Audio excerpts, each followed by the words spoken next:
Si pour vous aussi, les détails déco sont importants, alors tendez l'oreille car avant de commencer l'épisode, je voulais vous parler de Meljac qui soutient Décodeur en septembre. Vous voyez cet interrupteur en laiton avec un petit levier en forme de goutte d'eau?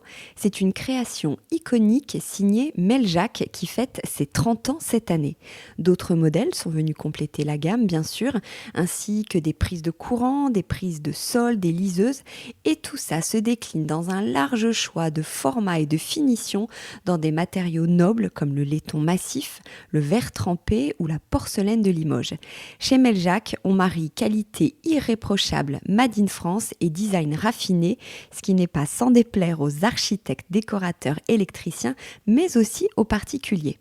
En plus du savoir-faire traditionnel, Meljac continue bien sûr d'innover, de développer des gammes, des exclus, des collabs et beaucoup de réalisations sur mesure en France ou à l'international, ce qui fait la grande force de l'entreprise. Une manière d'offrir un vrai service aux clients et de les laisser exprimer leur créativité. Meljac, c'est une petite entreprise devenue une référence qui permet de transformer des appareils fonctionnels en objets de toute beauté et ça, c'est tout ce qu'on aime. Allez, maintenant place à l'épisode. Bienvenue dans Archicool, une nouvelle émission de Décodeur, le podcast sur celles et ceux qui font la déco aujourd'hui. Je m'appelle Hortense Leluc, je suis journaliste déco et dans Décodeur, si vous suivez ce podcast qui existe depuis 5 ans déjà, je rencontre des pros de la déco, du design et du lifestyle, des marques, des entrepreneurs, des créatifs qui nous racontent leur parcours, leur savoir-faire, leurs inspirations. Ce sont des interviews comme des portraits à la fois intimes et très complètes. Il y a aussi d'autres émissions. Si vous voulez, Décodeur, c'est comme le nom d'une radio et en découlent plusieurs émissions. Le Club, avec une bande de chroniqueuses, stylées, dans lequel une personnalité qui n'est pas forcément du monde de la déco nous fait visiter sa maison. Ding Dong, 10 questions à un expert, sans compter tous les épisodes spéciaux consacrés à des sujets précis, des événements ou des tendances. Mais il manquait un format, celui dans lequel des architectes d'intérieur, l'un des métiers piliers dans notre milieu, partageraient leur manière de travailler, leur quotidien, leur univers, leurs conseils et plus concrètement leurs projets, voire un projet. Avec Archicool, on va donc décrypter un projet du sol au plafond avec un archi cool, mais aussi archi sérieux pour faire le plein de tips et d'inspiration pour vos chantiers si vous êtes un pro de la déco ou pour chez vous si vous êtes fan de déco. Si ce podcast vous plaît, n'hésitez surtout pas à vous abonner pour ne pas rater les prochains épisodes. Juste en haut à droite sur votre plateforme d'écoute, il faut juste cliquer sur suivre, n'oubliez pas de le faire. On peut aussi se retrouver sur Instagram. Pendant que vous écoutez, vous pourrez notamment voir les photos du projet dont on est en train de parler. Ou alors n'hésitez surtout pas à partager cet épisode en story pour le faire connaître. Ou enfin à m'écrire. Bref, c'est toujours un plaisir de voir que le podcast vit bien au-delà de nos oreillettes. Allez, c'est parti. Bonjour à tous, aujourd'hui je suis avec Maya de Atelier Hans, dont j'aime beaucoup l'univers à la fois doux et puré, toujours très élégant mais avec des partis pris pour donner du caractère aux pièces. Elle va nous en parler, mais je ne crois pas trop m'avancer si je vous dis qu'elle aime le bois, les tons chauds, le camel, le marron, le marbre, mais toujours dans une ambiance chaleureuse. Cette fois, on va parler d'un de ses derniers chantiers parisiens, un 5 pièces de 140 mètres carrés qu'elle a complètement rénové. Bonjour Maya. Bonjour Hortense. Bienvenue dans le podcast. Est-ce qu'on pourrait peut-être commencer avec le profil de tes clients ? Alors il s'agit d'un jeune couple de médecins parisiens qui ont donc acheté un appartement de 140 mètres carrés dans le 8e arrondissement. Ils avaient un enfant au début du projet et un deuxième à la fin du projet. Donc il y a eu une deuxième petite fille qui est née pendant la conception et les travaux. Voilà. Donc il a fallu intégrer cette nouvelle donne au cours du chantier. Exactement. Ouais. Comment ils t'ont trouvé ? Sur Instagram, tout simplement. La force d'Instagram. Est-ce que ton agence disait un style, je dirais ? Est-ce que tu me confirmes un univers ? Ou est-ce que tu t'adaptes à chaque projet ? Alors je dirais que oui, je fais plutôt partie des agences qui ont une patte. une espèce de fil rouge inconscient, une sensibilité du coup qui est la mienne et qui infuse chaque projet. Alors jamais exactement de la même manière, car pour moi, un projet, en fait, il y a 3 éléments essentiels. Il y a ma propre vision, mais il y a aussi l'âme des lieux, en fait, qui est aussi différente à chaque fois, et surtout la personnalité de mes clients qui vient donner aussi une impulsion différente à chaque fois. Ouais. C'est quoi l'âme d'un lieu ? C'est une vaste question. Je sais pas, c'est quelque chose qui se dégage, je pense. En fait, on entre dans un lieu et je trouve qu'il y a quelque chose qui se dégage immédiatement. C'est assez difficilement descriptible, mais en même temps assez fort. Et dans chaque lieu, il y a quelque chose que je trouve beau. Et l'idée, c'est de capitaliser là-dessus. Oui, mais la première fois que tu arrives dans un lieu, souvent, il peut être obscur, vieillot. Justement, il faut le rafraîchir. Mais ça t'inspire. Oui, je trouve qu'il y a toujours quelque chose de beau. En fait, il y a toujours quelque chose que je trouve chouette. C'est jamais totalement à jeter à la poubelle, même s'il est très abîmé par le temps. L'espace peut être beau, la vue peut être belle. Voilà, il y a toujours quelque chose auquel on peut s'accrocher. Oui, puis c'est ton métier de se projeter en même temps. Voilà. Ouais. Alors, parle-nous de l'appartement avant. Il ressemblait à quoi, justement, l'état, le plan Ici, on avait la chance d'avoir une très belle base. C'était un très bel haussmannien, très bien conservé. En fait, les anciens propriétaires sont restés 40 ans dans les lieux et ont vraiment pris soin de préserver en fait, les attributs de l'haussmannien classique. Donc, c'était assez incroyable. Les moulures, les simèses d'origine étaient intactes. Les cheminées, le parquet, tout était là. Idem pour le plan. Le plan n'avait pas bougé dans le temps et donc n'avait pas été abîmé. On avait une grande galerie d'entrée, une partie double réception avec le salon, salle à manger, donc assez classique. Et ensuite, ça c'est au centre de l'appartement. Et ensuite, on a une aile, quelque part, on avait 2 chambres et un bureau. Et une autre aile du côté opposé, où il y avait la cuisine, les offices et le cellier. Donc une partie plus service. Il y avait aussi également des pièces d'eau, mais les pièces d'eau étaient que du côté, on va dire, des chambres, assez petites.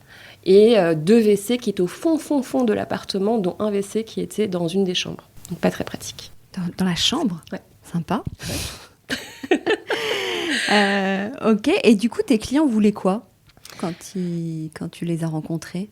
Alors mes clients avaient quand même une vision assez claire de ce qu'ils voulaient. Première chose dont ils m'ont parlé, c'est d'ouvrir les espaces. Donc de capitaliser d'une part sur cette double réception, donc ces 2 pièces communicantes qui existaient déjà, et en même temps de récupérer une 3e pièce qui à l'origine était une chambre pour en faire une cuisine, et donc d'avoir une triple réception avec une très grande pièce de vie quelque part, ce qui correspondait à leurs envies, à leur manière de vivre, du côté plus convivial, plus ouvert.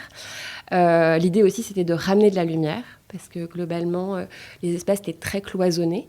D'un appartement on avait compté tellement il y avait une 30aine de portes. C'est-à-dire des portes, des doubles, des simples, des dérobés, des fausses portes en symétrie d'autres portes. Enfin, c'était assez incroyable. Donc on avait envie de simplifier les choses, de fluidifier et d'ouvrir et de récupérer de la lumière. Et ils sont arrivés avec un brief précis ? C'était des personnes qui avaient du goût, qui avaient des envies particulières ou pas forcément ? En termes d'espace, ils avaient une idée assez précise. Après, ils avaient aussi envie de préserver les lieux. Donc, il y avait une forte envie de mettre en valeur ce bâti qui était splendide, les moulures, de les préserver autant que possible. Mais si on voulait changer un certain nombre de choses, c'était pas de radicalement transformer, moderniser. Enfin, l'idée, c'était vraiment d'exploiter le potentiel et de le transformer plus en termes de besoins, de fonctions, qu'en termes esthétiques. Donc, il y avait cette partie-là. Et après, sur la partie déco, je dois dire qu'ils étaient très ouverts. Ils ont décidé de me faire confiance. Et les 3 seules requêtes qu'ils ont eues, c'était assez drôle. Ils avaient envie d'un canapé, un togo. C'était sûr, c'est ce qu'ils voulaient. Oui, parce qu'un canapé, on a tous envie d'un canapé, oui, mais eux, ils voulaient le togo. Le togo. Okay. Ils en rêvaient depuis toujours. Ils n'avaient pas un espace suffisamment grand pour le passer, pour avoir le grand togo avec l'angle, etc. La deuxième chose, c'est qu'ils voulaient une table en marbre, une sarinène, parce que dans leur premier appartement, leur premier achat design quand ils avaient été jeunes, c'était une table sarinène. Et donc, ils avaient envie de garder cet élément comme emblématique quelque part de leur amour pour la déco, mais en version plus grande. Et la 3e requête, ils avaient envie d'une vraie machine à café professionnelle pour faire du vrai café.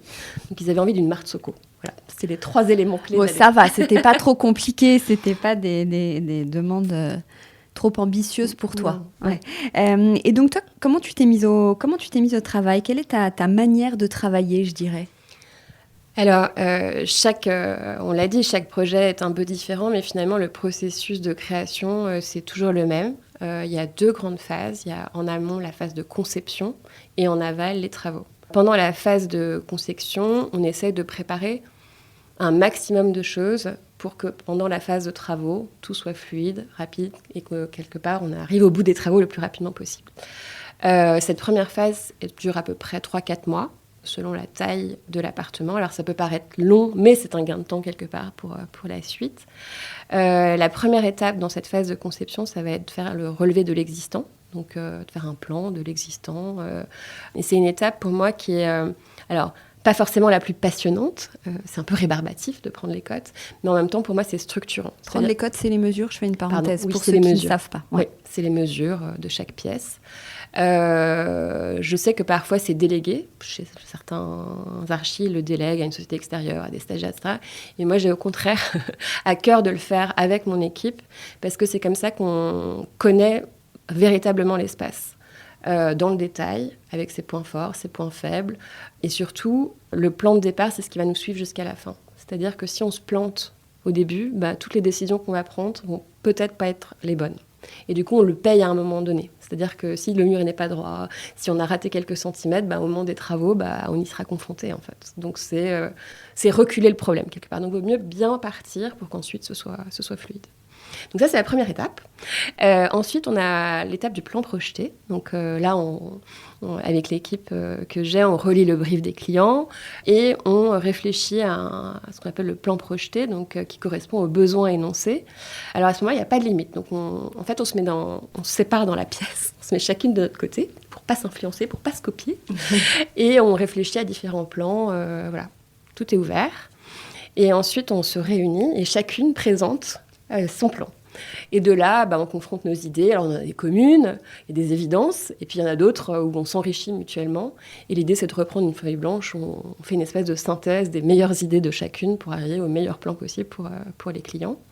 Donc, en général, on fait trois propositions, parfois 4. Si on pense qu'on a vraiment une 4e bonne idée qui mérite d'être présentée, où on ne veut pas nous trancher pour les clients, on le présente. Par exemple, dans le projet dont on va parler aujourd'hui, on a fait une 4e proposition parce que les clients avaient besoin de 3 chambres, mais l'espace, les lieux permettaient d'avoir une 4e chambre sans renier sur aucun de leurs besoins initiaux. Et on trouvait que c'était... on pouvait le proposer parce qu'on ne savait pas s'ils ils auraient peut-être un 3e enfant, on ne sait pas. Du coup, c'était à eux de me dire. Et on a proposé une 4e idée hors brief, mais qui parfois marche. Parfois, c'est cette 4e idée qui est prise parce qu'on surprend et voilà. Donc ça, c'est la 2e étape donc dans le processus de conception. Une fois que le plan est validé, donc parfois ça peut être un mélange entre différentes options, on passe à la partie plus créative, que j'appelle les mood boards, où on va donner une orientation, on va dire une direction artistique au projet. Alors au préalable, parce que finalement, si tout est possible, c'est même trop difficile de se lancer, je demande toujours à mes clients de me fournir une 30aine de visuels de ce qui leur plaît. Pas tellement plus, donc je leur demande d'être concis, parce que j'ai déjà eu des moodboards de 150 photos et c'est trop, parce que ça les oblige aussi en amont à faire des choix eux-mêmes, à se mettre d'accord entre eux, et donc c'est un gain de temps aussi pour la suite, et de voir ce qui est vraiment important. De cette proposition, quasiment tout le temps, il y a des choses qui émergent. C'est assez rigolo comme analyse, parce qu'il y a toujours des éléments forts qui peuvent émerger, dont les clients n'ont pas forcément conscience. Et ça me sert de base pour ensuite me réapproprier leurs idées, retravailler dessus, et de proposer 3 propositions de planches d'ambiance, dans le style qui émerge, avec des coloris parfois différents. Voilà. Une fois cette étape, donc pareil, je demande de choisir une des 3. Une fois cette planche d'ambiance, ce moodboard choisi, ça nous sert donc de fil rouge pour la suite. Ok, les ambiances, je te coupe, ça comprend quoi, par exemple ? Ce sont les couleurs, le papier peint, les rideaux, le mobilier ? C'est un style en général. Donc souvent, je leur dis, alors attention, je vous propose 3 ambiances, ne vous attardez pas aux détails, à la lampe posée sur le visuel. Ça ne sera pas ça, en fait. Je ne vais pas copier quelque chose qui existe déjà. L'idée, c'est de s'imprégner d'une ambiance générale. Donc, c'est un style. Et ensuite, oui, c'est plutôt d'une palette de couleurs. J'ai des clients... j'ai des anecdotes assez drôles sur une cliente qui m'a envoyé dans son choix de moodboard que du bleu. Tout était... Donc, c'était assez clair pour moi, elle veut du bleu. Mais j'avais fait une proposition avec du bleu, des beiges, quelque chose de plus neutre, et une association de bleu et une autre couleur. Et en fait, elle m'a dit « Ah non, au moment des choix, je veux quelque chose de neutre, je me sens pas la couleur. » Et j'étais assez étonnée, je dis « Mais finalement, ah bon, mais pourtant ça n'émerge pas. » Ah non. Et au final, au fur et à mesure du projet, elle a évolué. Et on est revenu au bleu de départ. C'est qu'elle osait pas, a priori, prendre la décision, mais intrinsèquement, c'est ce qu'elle souhaitait. Donc voilà, il y a quand même quelque chose d'assez personnel qui ressort et qui me sert pour la suite. En général, on ne se rate pas en suivant ces premières idées des clients. Et oui, la couleur apparaît à ce moment-là. Ouais. Et toi, tu as toujours tout cet aspect-là déco qui intègre tes projets. On ne peut pas juste faire appel à toi, tu vois, pour transformer un plan, refaire de beaux murs, peindre, mais tu vois, pas la totale. Non. Ma phrase est très moche, hein, mais t'as compris ce que je voulais dire. Oui, aujourd'hui, je fais que des projets de rénovation et décoration globale. Et la plupart des architectes d'intérieur font comme toi ? Non, je pense qu'il y en a qui sont que dans l'archi d'intérieur, donc dans le travail des volumes, la distribution des pièces, l'agencement, etc. Et d'autres, qui n'aiment pas la décoration. En fait, pour eux, c'est trop compliqué de se projeter je connais, j'ai des amis qui, pour eux, c'est trop compliqué de se projeter jusqu'au luminaire, au chevet. Et moi, à l'inverse, quand je pense à un plan, en fait, même quand on est au stade du plan, quand on travaille le plan d'implantation, quelque part, il y a déjà des idées qui viennent, etc. Donc moi, j'ai plutôt l'approche globale. C'est un tout. Ouais. Et puis c'est selon les clients aussi, parce que tu as peut-être des clients qui veulent faire ce travail-là. Oui, et ne pas le déléguer. Oui, il y a aussi des clients, effectivement, qui ne souhaitent pas déléguer. Et dans ce cas-là, c'est encore autre chose. Mais aujourd'hui, j'avoue que je suis obligée de prioriser aussi certains projets. Et je choisis ceux qui demandent une prestation globale. Ouais, parce que en fait, quelque part, je pense que quand je fais un projet, c'est comme une histoire qu'on raconte, en fait. Et quelque part, si on ne fait pas la déco, c'est comme si on avait arraché les pages de la fin. Je trouve ça assez douloureux de ne pas aller jusqu'au bout. Ouais, je comprends. Et bien justement, en parlant d'histoire, comment ça s'est passé entre vous ? Ils t'ont fait confiance ? Vous avez été d'accord sur ces propositions ? Comment ils ont réagi quand tu as tout présenté ? Alors, on va jusqu'au mood board, mais après le mood board, il y a encore d'autres étapes. Ah, pardon, je t'ai coupé, excuse-moi. C'est pas grave, on a fait une digression, mais j'y reviens. Du coup, on valide un fil rouge, une direction artistique, et derrière, il y a une très grosse étape qui est la modélisation en 3D. C'est-à-dire que je vais quelque part dessiner en volume le plan qu'on a validé en utilisant l'habillage des matières, des couleurs qu'on a validées dans le mood board. Et là aussi, je vais faire 2 propositions esthétiques complètes que je présente lors d'une grande réunion, en fait, qui est assez centrale dans le processus. Ça s'appelle le rendu de projet. Et c'est un moment aussi très important pour mes clients puisqu'ils vont pouvoir visualiser leur futur chez eux en 3D. En plus, j'emmène tout ce qui est... Donc, je présente la modélisation, mais en même temps, je viens avec tous les échantillons matières, couleurs, de tout ce qui est dans les 3D pour qu'ils puissent se rendre compte du réel des matériaux. Parce que finalement, la modélisation, parfois, ça déforme. Puis aussi de pouvoir toucher. Je trouve qu'il y a quelque chose d'un rapport très sensuel dans le choix des matières et des couleurs. Et donc, c'est le moment où ils voient l'ensemble du projet et ils peuvent aussi, quelque part... le toucher. C'est le rendez-vous qu'ils attendent, non ? C'est le rendez-vous qu'ils attendent eux et qui, pour moi, est le moment le plus stressant, quelque part. C'est là où on livre un peu son bébé. Oui, mais les 3 bébés ? 2 bébés. Là, à ce stade-là, on en fait 2. Okay. Non, je ne fais pas 3 propositions, j'en fais 2. Au début, j'en faisais 3 dans la pratique. Et mais tout à l'heure, tu as dit 3 et 4. Alors, au moment du plan... Ah voilà, le plan c'est 3 et 4, 3. D'accord. C'est 3 ou 4 parfois, mais je m'engage sur 3. Il y a un 4e bonus quand ça s'y prête. Les moodboards, il y en a 3, mais sur la modélisation en 3D, il y en a 2, parce que je me suis rendu compte avec le temps que 3, c'était presque trop, les gens se perdaient, et après, c'est aussi beaucoup de travail. Oui, c'est ça, même 2, t'es sympa d'en faire 2. Oui, après, je suis sympa, mais je pense que on peut pas avoir forcément tout bon du premier coup. Donc, c'est aussi, je veux pas imposer, parce que un seul, quelque part, une seule proposition, j'aurais l'impression d'imposer quelque chose que je ne veux pas. Donc, 2, ça laisse le choix, ça permet de mixer. Et voilà, je trouve que c'est un bon équilibre entre les deux. Et voilà, donc c'est un rendez-vous qui peut, en général, dure 3-4 heures et qui peut, dans certains cas, même durer une journée complète. Parce qu'on discute, on touche, on remanie, enfin, voilà, ça dépend Il y a des gens qui sont très dans le détail, donc qui vont très loin dans les questions, et d'autres qui survolent davantage, en fait. C'est un rendez-vous central. Et suite à ça, une fois qu'on valide la proposition, on va dire, esthétique, on passe à une phase moins sympathique, en tout cas, qui est quand même très importante, c'est la partie budget et technique. C'est-à-dire que je traduis les plans, les choix matériaux à la fois en plan technique pour les entrepreneurs, donc les plans de démolition, maçonnerie, sol, plafond, etc., électricité, pour qu'ils puissent deviser le projet.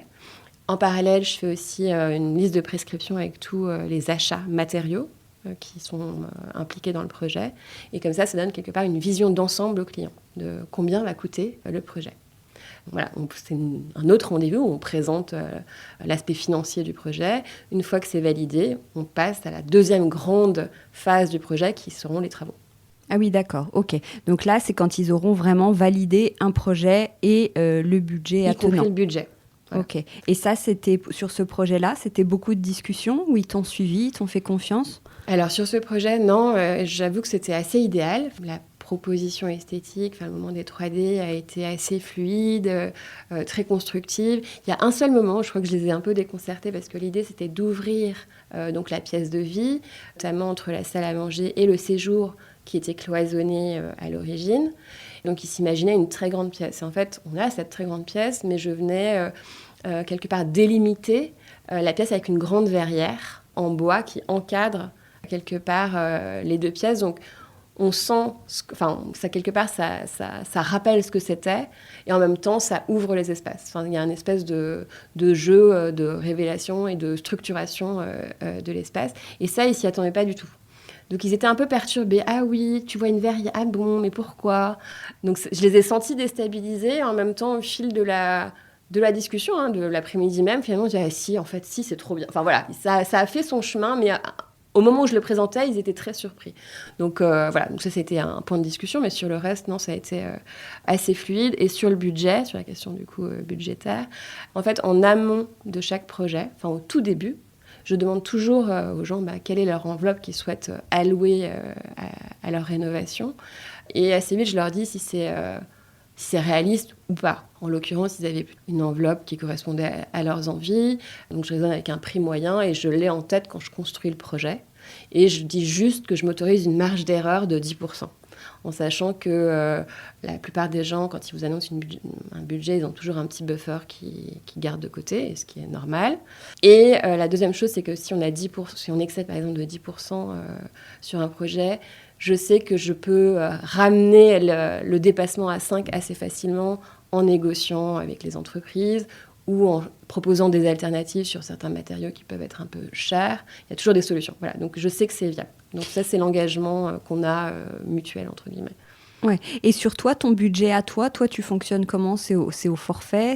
Comment ça se passe? Que je crois qu'il y a différentes techniques pour calculer. Oui, alors il y en a qui sont au pourcentage et d'autres au forfait. Moi, j'ai plutôt choisi le forfait. Je décompose en fait mon travail au moment de ma proposition d'honoraire, ce qui fait que c'est un forfait fixe. Ce que je trouve plus simple pour le client, pour sa vision et la tenue de son budget. Je trouve ça aussi plus simple pour moi, parce que j'aurais moins l'impression que si je leur prescris quelque chose en plus, ils pensent que peut-être que je veux me faire plus d'argent sur le dos de cet ajout, ce que je ne veux pas, parce que ça biaise la relation. Après, en contrepartie, ce que je leur demande, puisque ce n'est pas au pourcentage, c'est de me donner une enveloppe qui est à plus ou moins 10-20%, l'enveloppe réelle qu'ils souhaitent allouer, que ce ne soit pas le double à la fin. C'est-à-dire, sinon, j'aurais eu l'impression que si c'est le double, c'est que le projet était plus complexe et que du coup, quelque part, mon travail aurait été plus élevé, la rémunération aurait été plus forte. Voilà, c'est la seule chose, et je leur dis toujours, c'est la première étape dans notre relation, et la relation se veut de confiance, et quelque part, il faut qu'on soit transparent l'un avec l'autre. Moi, je m'engage à ne pas augmenter mes tarifs, et eux s'engagent à ne pas exploser de manière démesurée leur enveloppe. Ouais. Et donc justement, est-ce que le budget a évolué dans le sens que est-ce que le chantier a évolué un petit peu différemment de ce qui était prévu? Non. Globalement, non, pas tellement. Il y a eu des petites variations, mais qui sont normales, mais il n'y a pas eu de rajout particulier, il n'y a pas eu d'imprévu particulier qui a fait que ça fait un trou. Et le timing a été tenu? Presque. Ça veut dire quoi, presque? C'est quelques jours ou c'est... Alors, autant le budget a été tenu, et même c'était drôle parce que les clients, quand j'ai présenté le budget, ils m'ont dit à la fin, bah écoute Maya, c'est incroyable parce que tous nos amis nous ont dit, tu verras, au moment du budget, tu vas te prendre plus 20%, et là tu vas être... Et en fait, non. Bon, il se trouve qu'on était vraiment tombés genre à 2-3% près dans le budget qu'ils avaient. Et donc ça a été. Mais pour le timing, oui, on a dépassé de 1 mois et demi le timing initial. Pour partie un peu de ma faute parce que j'ai eu une appendicite et que j'ai été hospitalisée et que du coup, j'avais dû être arrêtée pendant quelques temps. Et après... oui, donc c'est pas du retard Aussi un peu des choses qui prennent un peu plus de temps que prévu, un carrelage qui arrive un peu plus tard que prévu, enfin ce genre de choses qui a fait qu'on a un peu tiré sur la corde. Ouais. Alors on va balayer, tu sais, pièce par pièce pour que tu nous expliques. Juste avant, j'ai une petite, avant de te lancer justement et que tu nous décrives tout ça, est-ce qu'il y avait une difficulté, quelque chose que tu appréhendais dans ce chantier ? Il y avait une chose qui m'appréhendait, enfin où on prenait un risque entre guillemets, c'est l'histoire des toilettes. Donc, comme je disais, il y avait 2 toilettes au fin fond d'un côté de l'appartement, ce qui n'était pas très commode. Et on avait comme objectif à la base de se dire qu'on ramène un des toilettes au centre de l'appartement pour avoir un toilette invité et un deuxième toilette qui serait donc au niveau du plan projeté, il y a les pièces de vie centrales et on a décidé de faire un côté nuit chambre d'enfants et un côté nuit chambre des parents. Du côté des enfants, il y avait un toilette existant, ça posait pas de problème. Et on avait envie d'en ramener un jusqu'au centre de l'appartement, ce qui était assez loin. Donc mon entrepreneur était venu et il pensait que c'était jouable, mais ça dépendait aussi de où exactement était l'évacuation des toilettes, à quelle hauteur. Est-ce que la pente serait suffisante ou pas, voilà. Donc il y avait quand même une petite incertitude, même s'il pensait que ça irait, donc là-dessus. Et la deuxième, c'était le deuxième toilette. Du côté des parents, où on avait identifié une colonne, mais on ne savait pas si c'était une colonne d'évacuation d'eau usée, d'eau vanne, on ne savait pas, donc ça, il fallait qu'on démolisse pour le savoir. Donc j'avais un peu de stress, notamment sur le toilette invité, qui était vraiment, vraiment, vraiment nécessaire, mais au final, ça s'est bien passé pour celui-là, mais par contre, côté parents, on a pu faire 2 toilettes, parce que c'était pas l'évacuation. Bon, on va en reparler juste du coup, quand on abordera toute cette partie-là. Par contre, on commence peut-être par, on rentre dans un appartement par l'entrée, peut-être qu'on peut commencer par nous décrire l'entrée. Comment elle m'a l'air très grande, elle a été agrandie? Alors non, elle était très grande, elle faisait près de, je crois, 15 mètres carrés à la base. Donc il y avait vraiment cette galerie d'entrée des haussmanniens classiques assez nobles. Et l'idée, là, ça a été plutôt de réduire un peu cette entrée qui était presque trop grande et d'y implanter le fameux toilette invité. Donc on a réduit de 2 mètres carrés cet espace pour y mettre donc, le toilette qui était à côté des pièces de vie. Et on a par ailleurs vraiment agencé cette entrée qui n'avait pas de fonctionnalité à l'origine, avec un dressing sur mesure, une banquette, un vide-poche, enfin, tout ce dont on a besoin quelque part. Le rêve d'avoir une grande entrée, avec une banquette et des rangements. Donc c'est ce que tu as fait. Avec le petit challenge, mon client avait un vélo pliable qu'il souhaitait pouvoir ranger à l'entrée, sans l'avoir dans les pattes, mais donc de le cacher dans le dressing. Donc, un vélo pliable. Il habitait le 8e, hein. Voilà. Donc, je plaisante. Voilà, on a réussi le pari. Il peut ranger son vélo quand il rentre. Ouais, ok. Voilà. D'accord.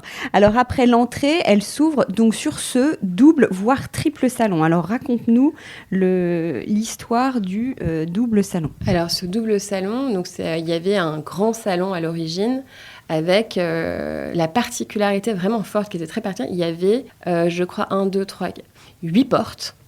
Ah oui. C'est-à-dire qu'il y avait une double porte pour y rentrer, une double porte pour accéder à la salle à manger. De l'autre côté, il y avait une double porte mais condamnée. Et comme on le faisait parfois dans le temps, il y avait des fausses portes en trompe-l'œil qui étaient faites en face pour avoir une parfaite symétrie. C'est-à-dire qu'on était entouré de portes. Pendant que tu parles, je fais une petite parenthèse que vous devez entendre des bruits de feuilles. C'est parce que Maya m'a gentiment imprimé toutes les photos du chantier que je regarde en même temps et que je partagerai sur Instagram. Si vous êtes en train d'écouter et que vous voulez aller voir à quoi ça ressemble, on les repartagera. Excuse-moi. Non, je t'en prie.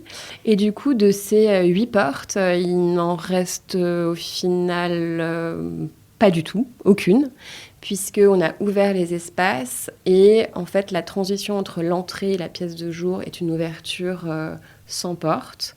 Et pareil, on a ouvert entre une chambre et le salon pour aller vers la cuisine, pareil, sans porte, pour avoir ce côté traversant où on peut circuler de manière simple et où tout est ouvert. Et surtout, ça a permis de ramener la lumière de 3 pièces différentes, ce qui fait que c'est un séjour extrêmement lumineux. La pièce, le triptyque, ça fait combien de mètres carrés pour qu'on se rende compte à peu près 70 mètres carrés. Oui, énorme. Et donc, ce sont des grandes ouvertures et elles sont arrondies. C'était une volonté des clients ou c'était une de tes propositions ?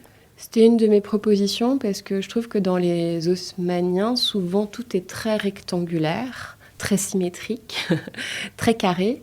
Et je trouve que de proposer d'introduire des courbes, ça ramène de la douceur. Tout simplement. Je trouve que ça permet d'équilibrer.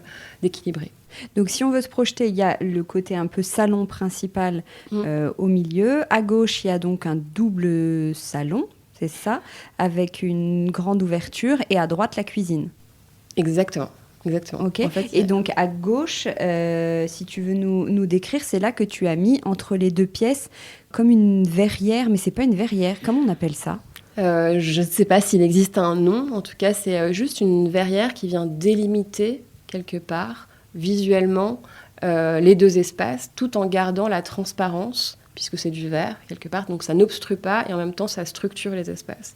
Et donc, avec un dessin de verrière un peu au style un peu rétro, je me suis inspirée de dessins anciens pour le faire et qui permet de donner de la personnalité à cette ouverture quelque part, parce que beaucoup de gens ouvrent quelque part la salle à manger, le salon, etc. C'est quelque chose qui se fait beaucoup aujourd'hui. Et là, ça permettait de donner du caractère à cette très grande pièce. Et c'est toi qui l'as dessiné, ça a été fabriqué sur mesure ? Oui. Et c'est du bois ? C'est du bois. Ouais. C'est du bois massif. Peut-être on pourrait dire pour les auditeurs qui se projettent, c'est comme un arche en fait. C'est comme une arche, une grande arche, mais en verre.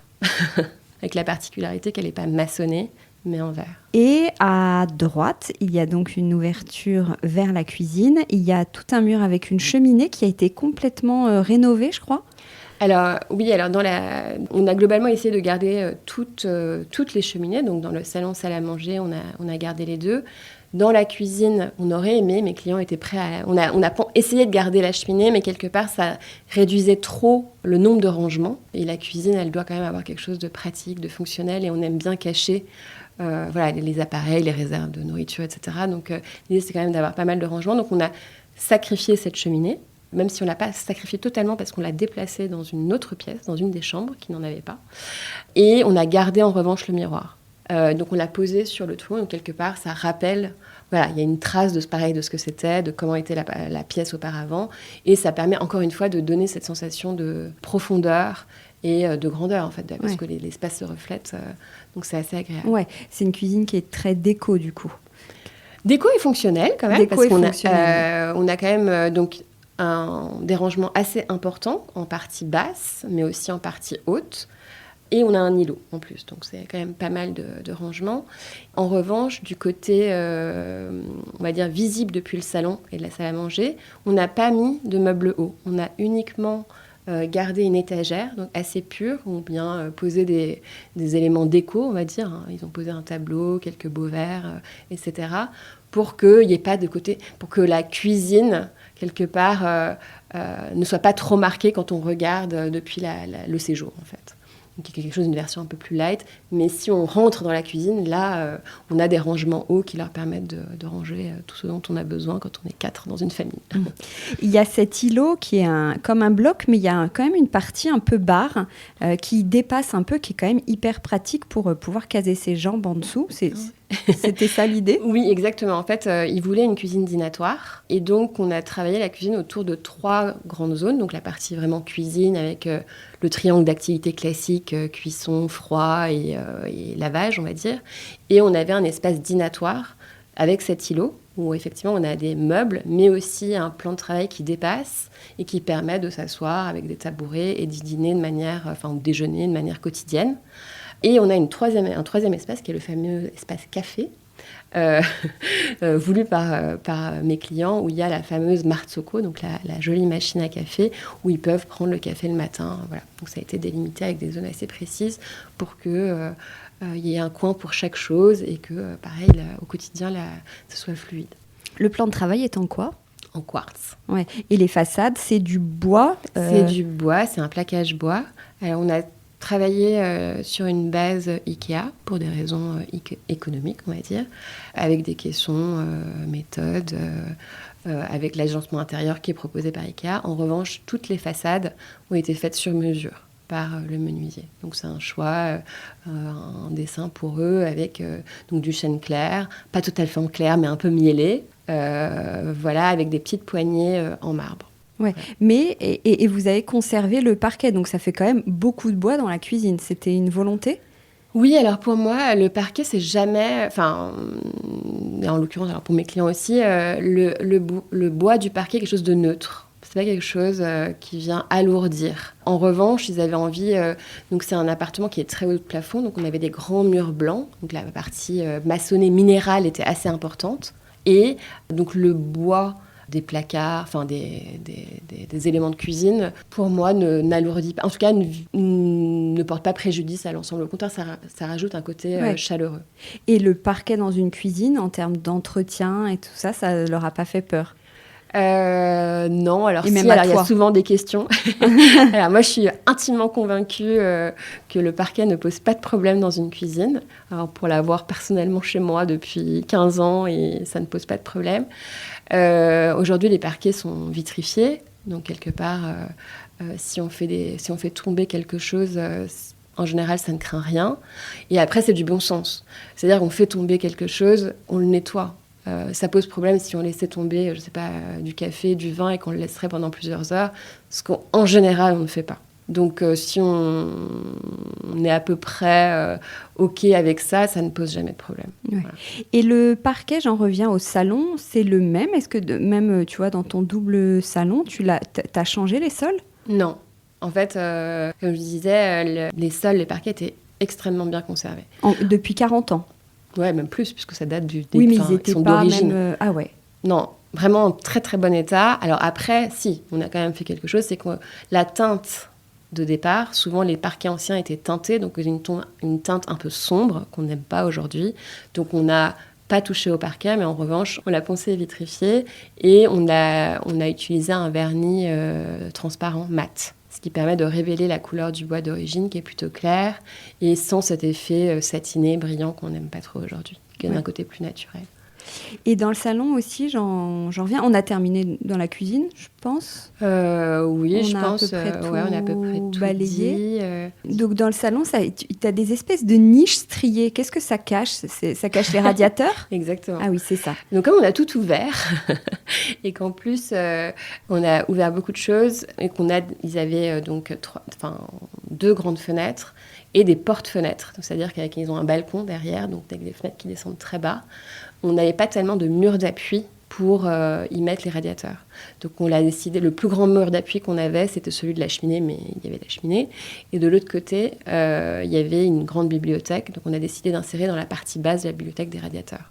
Ouais, et je me demande toujours, ça chauffe quand même aussi bien la pièce d'être recouvert quasiment d'une coque en bois comme ça ? Oui, aucun souci. Ouais. En fait, il suffit que les ouvertures soient suffisamment grandes pour que, si on met juste une rainure, ça ne marchera pas. Mais là, les portes sont complètement rainurées, donc il n'y a aucun problème pour la circulation de la chaleur. Ouais. Et en termes de couleur, de peinture sur ces 3 pièces, décris-nous, c'est assez neutre en fait. Oui, c'est du blanc. Ouais. Enfin, globalement, dans la pièce de vie, on a vraiment joué le bois et les matériaux. En fait, plutôt de capitaliser sur effectivement une belle proportion de bois qui donne le côté chaleureux de la pièce. Et après, on a ce salon où on a une pièce maîtresse qui est cet ensemble de canapés Togo qui, pour le coup, a une couleur moutarde assez forte et qui vient donner un point de couleur, un point focal, on va dire, dans la pièce qui, quelque part, se suffit à lui-même. Et on a aussi un très grand tapis au sol qui est assez coloré pour le coup, qui vient aussi ramener de la couleur. On voulait, c'était vraiment un parti pris parce que quelque part la pièce de vie, C'est là où on est le plus souvent. Et mes clients n'avaient pas envie de quelque chose dont ils se lassent dans le temps. Ils avaient quelque chose d'envie d'assez intemporel et de plutôt jouer les couleurs, non pas sur le bâti, donc sur les murs, mais plutôt sur le mobilier. Ok, donc on a terminé le salon. On peut passer à la chambre. Est-ce qu'on a tout dit sur le salon ? Oui, j'ai peut-être oublié une chose qu'on a fait du coup sur le bâti, entre guillemets. Donc c'est un appartement très mouluré, très riche en moulures. Et l'idée, c'était encore une fois de conserver un maximum. Simplement, ce qui s'est passé quand on a ouvert la pièce, on avait d'un côté le salon avec des simèses sur les sous-bassements assez bas. Et en revanche, dans la salle à manger, on avait des simèses qui en revanche étaient très très hautes. Donc l'idée, c'était à la fois d'harmoniser les deux pièces pour qu'elles aient quand même l'impression d'être un seul et un même élément. Et d'autre part, on a essayé de les garder en se disant est-ce que finalement c'est peut-être pas si moche ou si bizarre de les garder. Mais le fait d'avoir des simèses très hautes, ça tasse la pièce. C'est-à-dire que ça vient couper quasiment au milieu du mur, alors que quand elles sont sur le tiers en bas du mur, quelque part ça rend les pièces encore plus grandes. Et donc on avait envie de rendre hommage à ces volumes, et donc on a baissé les simèses qui étaient dans la salle à manger au même niveau que ceux du salon. Et en même temps, ce faisant, on s'est dit, oui, mais du coup, salle à manger, salon, c'est un peu pareil, sauf que salon, c'est quand même la pièce la plus noble. Et donc, on a rajouté quelque chose qui n'était pas à l'origine, mais pour le coup, mais parce que par ailleurs très noble, on disait, ça ne sera pas bizarre, on a rajouté des simètres en partie haute pour donner un accent encore plus noble au salon et marquer cette pièce qui est quand même la pièce principale de l'appartement. Pièce très importante aussi, la chambre. On va peut-être faire la chambre des parents. Comment tu l'as pensé ? Qu'est-ce qu'ils voulaient justement, eux, une ambiance particulière ? Alors la chambre des parents est devenue une suite parentale puisqu'on a récupéré toute l'aile de la cuisine où il y avait la cuisine, le cellier, les offices. Donc toute cette aile-là est devenue la suite parentale.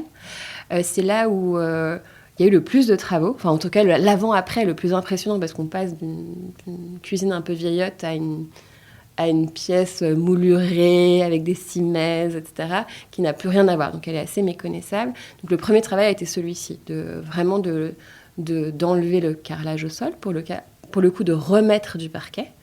On a, par souci de cohérence avec le reste de l'appartement, on a récupéré du parquet ancien qu'on a reposé pour que ça ait l'impression que ça ait toujours été comme ça. On a aussi la fenêtre de la chambre, en fait, était plus haute puisqu'il y avait besoin d'avoir des meubles à poser contre le mur. Donc forcément, la cuisine est un peu plus haute que dans les autres pièces. Et en fait, on s'est rendu compte en regardant l'appartement de l'extérieur que à l'origine, la fenêtre était plus basse comme dans les autres pièces. Il y avait un mur qui avait été érigé, et il y avait le garde-corps comme avant, etc. Donc on a pu remettre la fenêtre dans son état d'origine, gagner encore en lumière, et du coup harmoniser avec les autres pièces à une très grande fenêtre, etc. Donc ça a été le travail entre guillemets de fond. Et l'autre enjeu, c'était que cette cuisine avait une forme un peu alambiquée, avec plein de recoins, des murs pas droits, donc c'était un peu pas si simple pour poser les meubles. Donc on a essayé de redresser le plan, entre guillemets, de remettre des choses à peu près droites, en jouant avec les dressings, les rangements, pour redonner une forme un peu rectangulaire à la pièce, sans que ça se voit. Par contre, les dressings ont des profondeurs différentes, mais ça, c'est pas très grave et c'est parfois même utile. Ok, donc c'est une chambre qui est très aux couleurs aussi plutôt blanc-crème. Plutôt douce. Ouais, non, là, il y a de la couleur. C'est un espèce de beige rosé assez doux sur la partie menuiserie, justement. On a aussi du bois dans le coin. Ma cliente rêvait d'avoir une coiffeuse avec un petit tiroir où elle pouvait ranger son maquillage, ses petits bijoux, etc. Donc on a un recoin avec encore une fois du bois qui vient réchauffer. Mais oui, l'ambiance globale est assez zen et fait plutôt la part belle aux beaux matériaux. On a choisi des très beaux linges de lit pour habiller des très beaux rideaux de chez Deda. Enfin voilà, on a fait un vrai travail sur les matériaux pour donner un effet quand même très cocooning à cette pièce où on vient dormir. Ouais, j'allais dire, tu viens de dire les rideaux, c'est toujours sur mesure. Les rideaux, tu fais toujours sur mesure. Alors, presque toujours, mais après, il y a un autre système où on peut faire les rideaux sur mesure. Après, il y a des systèmes où c'est pas forcément du sur mesure, avec un système de pince où on peut ajuster soi-même la hauteur. Ici, dans ce projet, on a décidé de faire du sur-mesure, mais les deux sont possibles. Les rendus sont très sympas dans les deux. Ouais, et dans le salon, il y a des rideaux ? Oui, des voilages. On n'en a pas parlé. Oui, il y a des voilages. En fait, il y a des voilages dans toute la pièce de vie. Et dans les chambres, il y a voilage et rideaux. Voilage, c'est juste pour pas être vu. En brise-vue, voilà. Ouais, ok. Il y a des petites liseuses aussi dans la chambre. C'est très joli, ça. On n'en voit pas beaucoup. Enfin, si, on en voit, mais c'est vraiment joli. C'est des petites suspensions en céramique de Alix de Rénis, dont ma cliente, en fait, est archi-fan. On a toute sa vaisselle dans la cuisine vient de chez Alix de Rénis. Et elle avait ces petites liseuses déjà dans son ancien appartement. Donc, pour le coup, on les a récupérées dans leur chambre. Elles n'étaient pas dans leur chambre. Elles étaient, je crois, dans leur entrée avant. On les a réutilisées dans la chambre parce qu'effectivement, c'est assez délicat. La lumière diffuse est assez douce. Et pour le soir, pour lire, c'est assez agréable. Oui, puis la liseuse, par rapport à une applique, si on fait pas une rénovation, je fais une parenthèse, mais c'est pratique parce qu'on peut l'accrocher et il y a une patte. On la branche, même à la prise. Exactement. En fait, en tout cas, les liseuses en question, Alix de Rénis, elle propose 2 options. L'une qui, en fait, avec 2 patères, on vient accrocher et enrouler le fil pour avoir la liseuse qui tombe à la hauteur que l'on souhaite. Et on peut la brancher avec un fil et une prise classique. Donc, effectivement, ça peut se faire sans travaux. Et dans notre cas, on a pris l'autre option où, en fait, le fil n'est pas apparent, il est dans la patère. Donc, il passe quand même dans le mur. Oui, d'accord. La chambre des enfants, donc attends, j'ai pas bien compris. Il y en a 2. Il y a une chambre bébé et une chambre d'un petit enfant. En fait, oui, il y a 2 chambres d'enfants qui sont prévues, sauf que mes clients, donc, qui ont 2 petites filles, avaient le souhait de les mettre ensemble dans un premier temps. Donc finalement, les filles sont dans la même chambre, donc il y a une chambre d'enfant et la deuxième chambre, on en a fait une chambre d'amis. Mais elle a été pensée pour devenir 2 chambres de petites filles distinctes dans quelques années. Oui, il y a 2 chambres d'enfants, mais aujourd'hui, on a modifié un peu la destination pour le moment. Ouais. Donc la chambre des petites filles, il y a un grand placard, pareil, sur mesure. Là, le rangement était un vrai enjeu pour eux, dans le sens où il fallait pouvoir ranger les vêtements, mais surtout les jouets. Finalement, les vêtements d'enfants de tout petits ne prennent pas tellement de place, donc on les rangeait assez facilement, limite dans une commode. Mais ce dont ils avaient peur, c'est d'avoir des jouets partout. Enfin, certes pour jouer la journée, etc., mais de pouvoir aussi les ranger. Donc ces grands rangements ont une double fonction, à la fois jeu et vêtements. Et donc à l'intérieur, il y a des corbeilles pour les jouets ? Il y a des tiroirs intérieurs, des corbeilles. Après, on a modulé, on a fait des étagères pour pouvoir mettre effectivement des petits paniers, des tiroirs où ils peuvent ranger des jouets. Même si à terme, ça servira à autre chose. Mais oui, aujourd'hui, c'est essentiellement jouet. Ok. Et il y a sur ce grand meuble de rangement, en fait, des baguettes qui donnent beaucoup de style aussi au meuble. C'est quoi ? C'est des baguettes qu'on peut venir coller par-dessus pour donner du style ? Oui, alors c'est des baguettes moulurées, donc un peu comme les cimaises qu'on avait au mur. On a eu envie de retrouver ce style classique aussi sur les menuiseries. Dans la proposition de départ, par exemple, moi, j'avais plutôt fait des champs plats. Et c'est la cliente qui dit « Ah, mais est-ce qu'on pourrait pas aussi... » On a enlevé toutes ces portes moulurées qui ne servaient à rien, mais est-ce qu'on pourrait les retrouver sur les dressings ? Donc, quelque part, c'est ma cliente qui m'a mise sur la piste. Et effectivement, on a mouluré pour le coup tous les rangements, tous les placards, tous les dressings, et c'est très joli. Oui, ça s'achète en fait. Ça s'achète. Séparément, on achète des baguettes. Si on veut, on peut soi-même... Tout à fait. C'est quoi ? C'est collé sur les... Alors, en bois, en général, elles sont fixées avec clouées. Ouais. En revanche, dans certains cas... pas dans celui-ci, mais on peut aussi acheter des baguettes en matière synthétique et on peut les coller. Notamment, je ne sais pas si tu connais la marque Orac. Ouais. On peut utiliser et ça se colle. Oui, c'est les meilleurs. Ils sont très pros là-dessus. Exactement. Et tu peux en rajouter partout pour apporter un style. Simplement, ça me fait penser, effectivement, il y avait une petite complication par rapport à ces moulures. Dans la chambre des enfants, justement, j'ai dessiné un dressing avec des arches, donc avec des moulures courbées, qui sont courbes.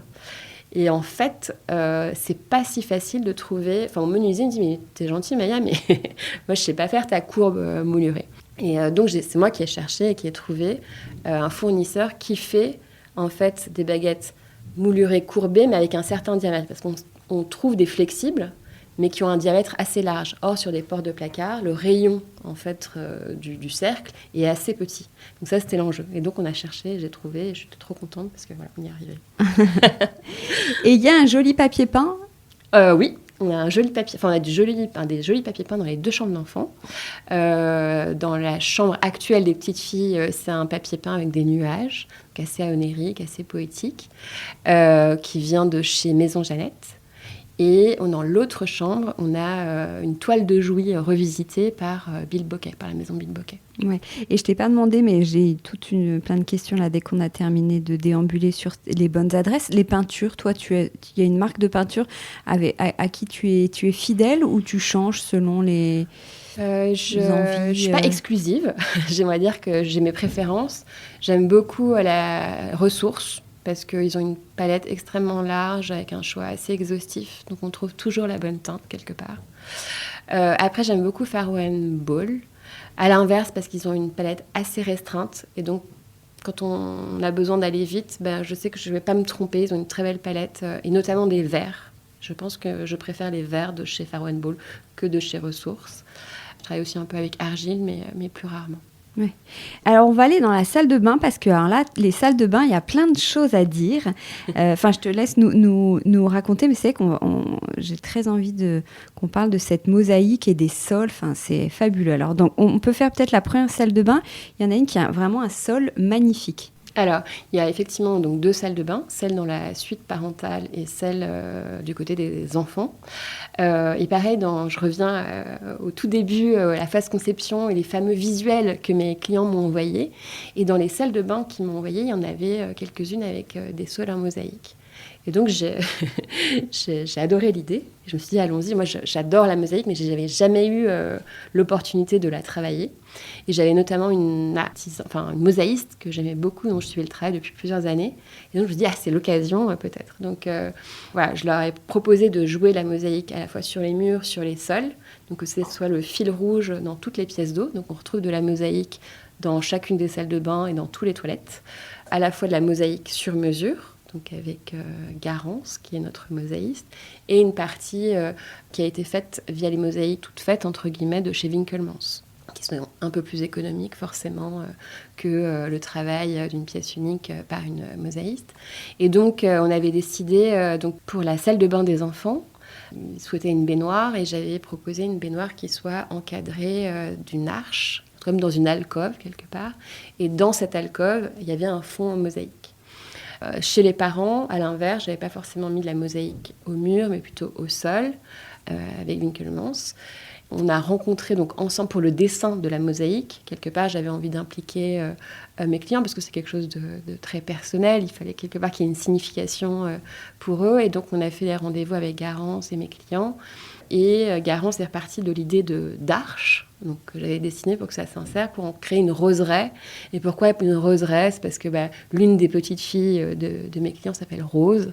Et donc, ça a été le point de départ, de faire quelque chose avec des fleurs, mais qui suivent la courbe de cette arche qui encadre la baignoire, quelque part.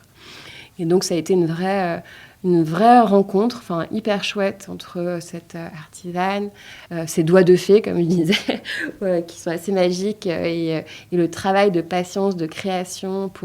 Et on y allait avec mes clients un peu au fil de l'eau, voir l'avancement de l'œuvre.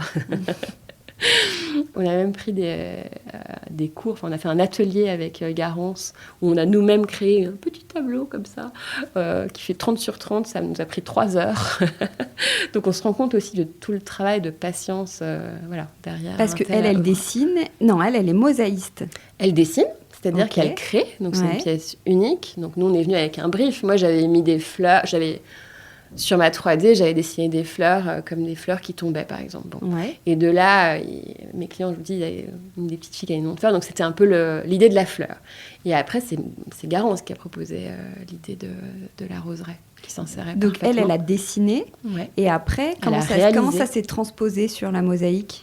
Donc elle fait un dessin sur une feuille, puis sur un ordinateur, qu'elle nous a soumis. On a validé du premier coup, parce que c'était un vrai coup de cœur pour tout le monde. Ensuite, on s'est vu pour choisir les couleurs. Moi, j'ai ramené les carrelages qui avaient été choisis pour que tous... et puis la palette des matériaux, des couleurs qui environnent cette salle de bain, pour que ce soit cohérent. Et ensuite, elle fait une impression en taille réelle de la mosaïque. Donc on est venu d'abord fixer dans la salle de bain pour bien vérifier que ça s'intègre parfaitement. Parce que du coup, on n'a pas le droit à l'erreur, entre guillemets. Une fois que c'est fait, on ne peut pas revenir en arrière. Une fois ce gabarit à l'échelle 1 est validé, elle se met au travail et en fait, elle travaille sur son dessin à échelle 1. Sur la mosaïque directement. Ouais. Ok, donc c'est elle qui fournit la mosaïque, c'est pas toi qui trouve. Non. Tu vois ce que je veux dire, qui Oui. qui poserait des carreaux et elle vient dessiner Non. dessus. Pas du tout. Pas du tout. Elle fournit l'ensemble. Ok.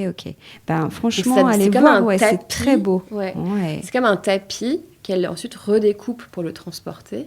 Et ensuite, le carreleur le pose en sa présence. Ah ouais, le transport, quelle histoire. Je vous invite à aller voir. Elle a fait Garance a fait une petite mosaïque avec le making-of. On voit chaque étape. Ah ouais, je le repartagerai, carrément. Donc, dans les deux, donc il y en a une qui l'a au sol. Okay. Au mur dans la salle de bain des enfants. Et dans la salle de bain des parents, on a plutôt choisi des mosaïques au sol. De chez Winkelmans. Voilà. On a choisi des motifs déjà prêts, mais en même temps, ce qui est assez chouette, c'est que Winkelmans propose on peut choisir les couleurs dans leur gamme, donc on peut c'est une composition, et en plus, en fait, on peut choisir le rythme du dessin en fonction de la taille de la salle de bain. Parce que par défaut, si les dessins sont trop espacés, vous allez quasiment pas voir le dessin. Donc en fait, avec la taille réelle de la salle de bain, ils vont adapter à l'échelle de la salle de bain pour qu'il y ait suffisamment de répétitions et que ça se voit. Ok. Et pardon, je te laisse finir. Du coup, tellement enthousiaste devant la mosaïque des filles, des petites filles, les parents ont dit « Oh, mais nous aussi, quand même, on veut une vraie mosaïque de Garance, quoi. » Parce que... Donc là, ils ont fait peut-être un petit hors-budget. Et dans la douche, en fait, on a fait une niche, une arche, où c'est comme une cage d'oiseaux avec deux petits amoureux, qui les représentent dans leur douche. Trop sympa. Est-ce que dans la salle de bain, il y a des vasques anciennes, c'est ça ? Oui. Il y a 2 vasques anciennes, ça c'est la salle de bain des parents. Exactement. Okay. Et la robinetterie à l'ancienne, qui est très jolie, toi, tu trouves ça où ? Alors, l'ensemble, en fait, et les vasques qui sont, on va dire, plutôt style ancien, parce qu'elles ne sont pas, c'est pas des vasques chinées, elles viennent de Hudson Reed, qui est une marque anglaise, qui propose des designs rétro. Donc, les vasques viennent de chez eux, et la robinetterie aussi. Oui, ok. Et pas de couleur au mur ? Alors oui, on est dans un beige assez avec pareil. Enfin, tout est dans le détail, donc il faut voir les éléments vrais. Mais c'est des carreaux beige, mais craquelés, donc il y a un effet de matière quand on y est qui est très délicat, qui est très joli. Et le focus, encore une fois, l'idée c'était pas d'avoir un focus à la fois sur le mur et sur le sol, mais le focus se passe au sol, là où il y a quelque part le dessin et la mosaïque. Donc le mur est assez sobre et le sol est travaillé. Et à l'inverse, dans la salle de bain des enfants, le sol est assez sobre. Par contre, le mur est travaillé. Oui, l'élégance de ton style quand même peut se cacher dans les détails. Ça me fait penser, on n'en a pas parlé, mais dans la cuisine, les poignées des meubles de cuisine sont magnifiques. Décris-nous, parce que moi je vais mal les Alors décrire. C'est des petites poignées ovales, un peu oblongues, qui sont en marbre, qui effectivement ont pas mal... En fait, on a pas mal galéré pour ces poignées, on n'arrivait pas trop à trouver le bon truc, etc. Et en fait, j'ai vu ces poignées chez Zara. Zara Home. Donc, elle coûte... Tu parles trop bas, il faut pas le dire. Bah oui, on se dit, non, mais on a attends. une cuisine qui coûte assez cher, on va mettre du Zara Home. Donc, j'ai presque pas osé leur... Si, enfin, je me suis fait une espèce de barrière personnelle, j'ai presque pas osé leur proposer. Et puis, je leur ai dit, j'ai une proposition un peu folle, vous allez me dire ce que vous en pensez, mais je trouve ça très joli. Et en fait, on les a mises comme ça parce que les façades étaient déjà posées. On me dit, ah ouais, génial. Voilà. Et on n'a pas parlé d'une pièce qui est je sais pas trop où elle se situe, enfin c'est pas une pièce puisque c'est le couloir. J'ai l'impression qu'il y a à un moment donné une fenêtre un peu qui a des vitraux, qui a des vitraux. Alors on dit une fenêtre vitrail, des vitraux. Ouais, une fenêtre. Donc tu dis que tu as mis quoi, un vitrail. Un vitrail. Ok. Ou une fenêtre avec des vitraux. Les deux se disent. Bon, il vient d'où ce vitrail ? Alors, dans l'aile des enfants, il y a un bout de couloir qui n'est pas désagréable parce qu'il a une très grande fenêtre. Par contre, la vue n'est pas terrible. C'est-à-dire que ça donne sur une cour intérieure toute petite, pas très intéressante. Et donc, comme il peut exister dans certains appartements anciens où c'est le cas, il y a un vitrail qui cache voilà, cette cour un peu disgracieuse. Et donc, on a décidé, pour le coup, ça n'existait pas, mais de mettre une fenêtre avec un vitrail. Il a la particularité de ne pas être un vitrail traditionnel, classique, à simple vitrage. C'est un vitrail qui a été fait sur du double vitrage. Par hasard, en fait, via Instagram, connu cette entreprise qui permet de faire du vitrail sur du double vitrage, avec qui on a travaillé. J'ai laissé mes clients me dire un peu vers quel style de vitrail ils souhaitaient aller. Ils ont trouvé une image d'archive qui leur plaisait. Et on a adapté les couleurs avec cet artisan verrier qui nous a proposé quelque chose qui est face à la petite salle de bain des enfants, des filles. Donc on est resté dans les tons un peu rosés, assez délicats. Ouais, c'est sympa. Alors, je crois, on a terminé un peu la visite de l'appartement. Comment ça se passe, la fin, quand toi, tu rends les clés? À quel moment tu rends les clés, d'ailleurs? À quel moment on estime que c'est terminé? En général, je rends les clés quand on a signé la réception des travaux, ou parfois un peu plus tard, quand il y a encore des petites retouches, les clients me les laissent. Comme ça, s'ils ne sont pas là, je peux me débrouiller sans eux. Des fois, c'est jusqu'au shooting. Je les garde jusqu'au shooting et après, je les rends. Voilà, là je ne sais plus dans ce cas-là quand est-ce que je leur ai rendu, mais... Oui, toi, il y a un jour, les travaux sont terminés, après tu vas apporter tout le mobilier, la déco, fixer les luminaires, etc. Et après, ils arrivent, ils s'installent? Oui, globalement, l'idée c'est d'avoir 95... Enfin, on vise toujours le 100%. Après, en général, on est plutôt à 95% du mobilier qui est là. Il reste toujours des petites choses qu'on garde une fois que... Tout le reste est posé, enfin que les 95 sont posés, les 5% restants, on les fait avec les meubles déjà en place. Par exemple, le tapis, des fois on a besoin de voir, des petites décos, une lampe à poser sur la cheminée. On se laisse des petites choses à faire un peu à la fin, quand tout est assemblé, et puis même des fois mes clients ont envie de choisir certaines pièces. Voilà, entre la réception et quelque part le shooting qui marque vraiment la fin du chantier, il y a encore quelques semaines où on se laisse un peu de jeu sur quelques pièces de décoration. Oui, où tu les accompagnes encore un petit peu pour peaufiner. Même parfois, même sur le choix des œuvres, par exemple, aussi parfois, des œuvres, des tableaux. Ah oui, tu les as accompagnés là-dessus aussi ? Oui, dans ce cas, ils avaient envie, en tout cas, c'est des clients qui m'ont beaucoup impliquée, qui voulaient qu'on fasse tout ensemble, le linge de lit, les tableaux, etc. Et pour les tableaux, je leur ai dit, mais on peut avoir le temps, il y a des choses qu'on a réintégrées de leur ancien appartement d'ailleurs. Et en fait, notamment pour les tableaux, je trouve que parfois il faut un peu, faut s'approprier les lieux et trouver des choses un peu au fil de l'eau. Sauf qu'au moment du shooting, ça m'arrive d'avoir besoin d'habiller certains murs parce que sinon c'est un peu tristoun, etc. Et dans ce cas-là, comme on a c'est un grand appartement avec des grands volumes, des grands murs, j'avais emprunté certaines œuvres d'une galerie. Et là, ça leur a tellement plu qu'ils les ont gardées. Ah ouais, ok. Quel est le meilleur souvenir ton meilleur souvenir dans ce projet ou ta petite fierté ? C'est un très chouette projet. J'ai envie de dire, c'est une vraie rencontre. Côté Love at First Sight, où vraiment on a passé quasiment 1 an ensemble autour de la rénovation et ça a été chouette. Je dirais que j'ai globalement vraiment aimé nos rendez-vous du lundi. En fait, on se voyait tous les lundis. Ils allaient au sport le matin, on se retrouvait pour déjeuner. Ils adorent bien manger, donc ils me faisaient découvrir plein d'adresses sympas de resto. Et on passait l'après-midi à travailler sur tout ce qu'on doit voir quand on fait un projet de rénovation. Et tous ces moments-là, ces lundis ont été très riches. Ça a été vraiment... enrichissant aussi pour moi, d'être en contact avec eux, et c'est un très bon souvenir. Ouais. Et est-ce qu'il y a quelque chose qui s'est mal passé, la pire chose qui soit arrivée, ou ce que tu referais pas, par exemple, et on va pas le dire aux clients? La copro n'a pas toujours été facile, ça c'est pas un très bon souvenir. Comme l'ancienne propriétaire est restée 40 ans. Les voisins étaient tranquilles pendant très, très, très, très longtemps. Et c'est une petite copro, donc quand on s'est mis à faire des travaux, forcément, ça a fait du bruit. Ça a créé toutes sortes de nuisances inhérentes au chantier, mais qui ont soulevé des questions. Donc pas forcément, et qui ont été gérées pas de façon très agréable tous les jours. Mais voilà. Et non, je pense que ce que j'ai fait différemment après ce chantier, c'est qu'au moment de la démolition, donc la toute première phase, mes clients étaient traumatisés. Ils ont trouvé ça très dur. Et ils m'avaient dit, Maya, il faut que tu préviennes les gens que la démolition, c'est dur à voir, de voir qu'on casse des murs. Mais pourquoi ? Parce qu'ils n'habitaient pas dedans, pourtant. Je sais pas, leur vécu de voir des murs cassés, leur ressenti était très violent. Et c'est vrai que moi, comme toi un peu, je m'étais jamais posé la question en ce sens. Et eux, ils l'ont très très mal vécu. Et en plus, il y a eu un incident, faut le dire. C'est qu'il y a une moulure qui a été cassée par accident.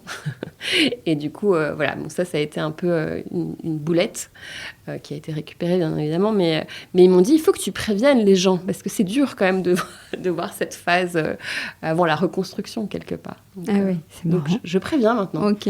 Ah oui, tu préviens maintenant. Sur la boîte à outils, je dirais, les artisans, tu travailles toujours avec les mêmes. Comment tu trouves tes partenaires ? Oui, je travaille toujours avec les mêmes. Donc aujourd'hui, c'est vraiment le nerf de la guerre. Pour moi, je dis toujours que en fait, je suis pas toute seule. C'est vraiment un binôme avec l'entreprise avec qui je travaille. Aujourd'hui, alors j'ai commencé avec une entreprise, j'en avais 2 à un moment. Aujourd'hui, j'en ai plus qu'une, avec qui je m'entends très bien, avec qui ça se passe très bien.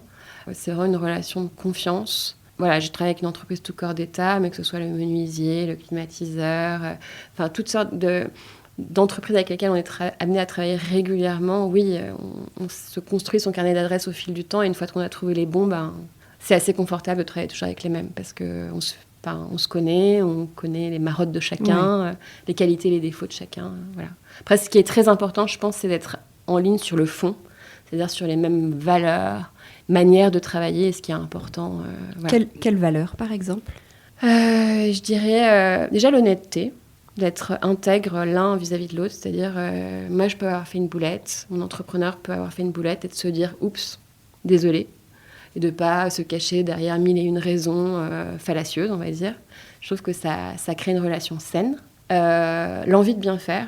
Je pense que je suis quelqu'un d'assez perfectionniste, qui a envie de bien faire pour moi, pour le client, pour tout le monde. Et je sais que ceux avec qui ça marche, c'est des gens qui ont aussi envie de bien faire, qui ont la même exigence.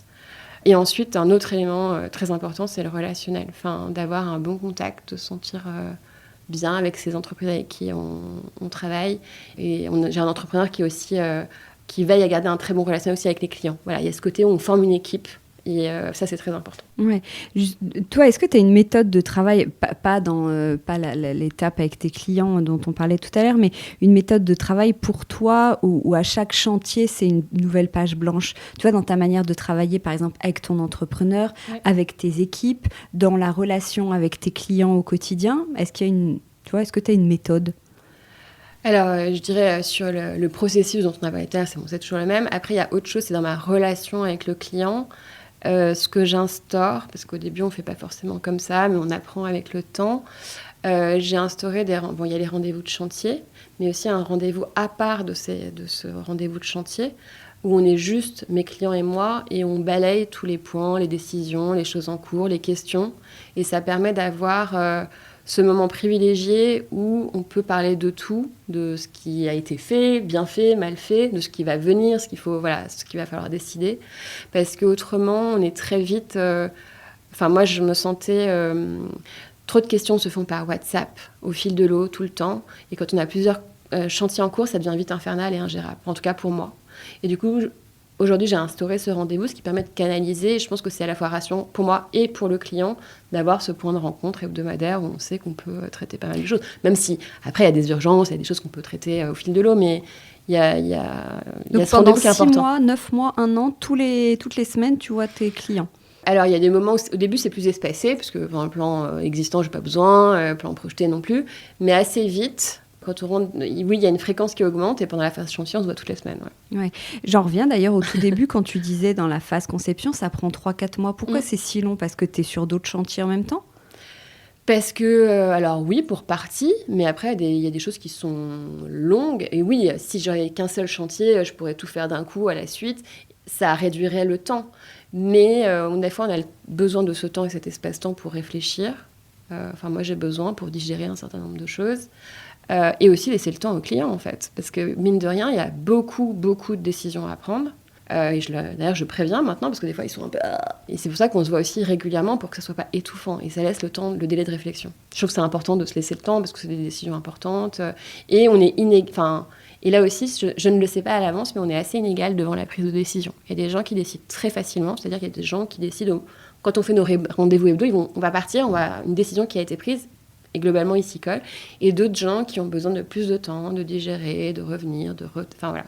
Et ça, c'est variable et je ne le sais jamais à l'avance. Ouais. Donc, ces rendez-vous dont je parlais, ça permet aussi de répondre à ce besoin-là, éventuel. Ouais, ok. Justement, tu dis il faut parfois la réflexion. Comment toi, tu t'inspires ? Qu'est-ce qui t'inspire, tu vois, toi, justement ? Ou est-ce que tu cherches à t'inspirer ou tu as ton style et tu sais grosso modo où tu vas ? Non, enfin oui et non, ou en tout cas ça évolue. Je dirais, c'est difficile de... En fait, tout est d'inspiration, j'ai envie de dire. Je n'ai pas une méthodologie précise pour l'inspiration. Ça peut être un voyage, une expo, des rencontres. Je pense que je suis quelqu'un qui est assez curieux, qui me nourrit de beaucoup de choses différentes. Je papillonne beaucoup. Et je pense que c'est cet ensemble de choses qui va venir m'alimenter et que ce soit... Et d'ailleurs, je pense que c'est pas uniquement des inspirations directes du monde de l'architecture ou du monde de la déco, ça peut venir d'autres éléments. Avant ma vie d'archi, j'ai été dans la mode et pour moi, par exemple, la mode, c'est quelque chose de très connexe. Et donc, la mode, par exemple, m'inspire quelque part dans mon travail, sur les matériaux, les couleurs, les associations qu'on peut faire. Et après, il y a une dernière chose, je pense, qui est aussi qui est le fruit de ces rencontres, c'est d'aller au-devant de savoir-faire d'artisans qui vont vous parler de votre métier, qui vont vous faire découvrir des techniques que je ne connais pas et qui vont venir aussi alimenter mes propositions, ma manière de faire. Voilà, ouais, c'est un ensemble de choses. Ouais, c'est un ensemble de choses. On peut revenir sur cette reconversion dont tu parles. Quel a été justement ce parcours de transition ? Tu faisais quoi avant ? Comment t'es venue l'idée ? Comment t'as fait pour devenir architecte d'intérieur ? Alors, je viens de la mode. J'ai travaillé pendant 15 ans chez Louis Vuitton, donc au sein du groupe LVMH. Où j'étais au marketing, donc au développement des collections, des souliers, des accessoires. Enfin voilà, j'ai navigué sur différents postes. Donc j'ai aimé la mode et j'aime toujours la mode. Simplement, je pense qu'après 15 ans au sein du groupe, j'avais envie d'évoluer dans des milieux très créatifs, mais du côté business. J'avais envie de donner la voix à une partie créative qui est en moi. Une autre partie de moi. Donc je pense que j'ai un côté très rationnel, très cartésien, mais en même temps un côté plus foufou, plus imaginatif, plus créatif, et d'exploiter les deux. Et j'avais pas envie forcément quand j'étais petite, je voulais être styliste. Alors je n'avais pas envie d'exploiter cette fibre créative dans la mode, mais plutôt dans un autre domaine que j'aimais aussi depuis toujours, qui est l'architecture, parce que y a ce côté où pour moi, en tout cas, il y a ce côté conception, idée, concept, image, imagination. Et d'un autre côté, il y a quand même quelque chose de très réel, de très ancré. Et aussi business, quelque part, parce que quand on fait de l'architecture, il y a aussi des notions de budget. Et du coup, c'était une belle synthèse du côté plus créa et de l'autre côté plus rationnel, plus business. Ça permet d'exploiter les deux choses qui sont en moi d'une certaine manière. Et donc, comment tu t'y es prise ? J'ai rêvé longtemps. Je disais, si j'avais pas été dans la mode, j'aurais fait de l'archi. Voilà, j'en parlais comme ça. Et puis, ça a fait son chemin. J'ai commencé à faire du dessin, j'ai commencé à faire des cours de modélisation. J'ai refait chez moi, puis j'ai aidé à d'autres. Enfin voilà, ça a un peu venu petit à petit. Et à un moment donné, un moment où je m'ennuyais peut-être aussi un peu dans ce que je faisais, j'ai sauté le pas. J'ai décidé, pourquoi pas. Ça a été donc une décision mûrie. Et avant de partir, parce que c'est difficile faut pas se leurrer, c'est difficile de quitter une boîte où on a été pendant 15 ans, où globalement j'aimais ce que je faisais, j'avais pas de dégoût du tout de ce que je faisais, où j'avais une bonne situation. Voilà, c'est une vraie remise en cause de soi. Donc ça a été aussi une décision familiale, donc de se dire ça va changer des choses au quotidien. Donc c'était important que j'ai le soutien de mon entourage. Et en fait, j'ai passé la dernière année où j'étais encore en poste à commencer à faire des petits projets en dehors. Et quand j'ai commencé à voir que ça pouvait marcher, notamment, en fait, j'avais créé un compte Instagram totalement anonyme, enfin, voilà, sans que personne le sache, pour me confronter à ce que j'avais fait, par exemple, pour mon appartement. Est-ce que ça plaisait ? Est-ce que j'avais une légitimité, en fait, à me lancer là-dedans ? Et en fait, ça a pris. Et c'est là où je me suis dit, peut-être que c'est possible. Et donc, je me suis lancée. C'était une des décisions les plus difficiles de ma vie.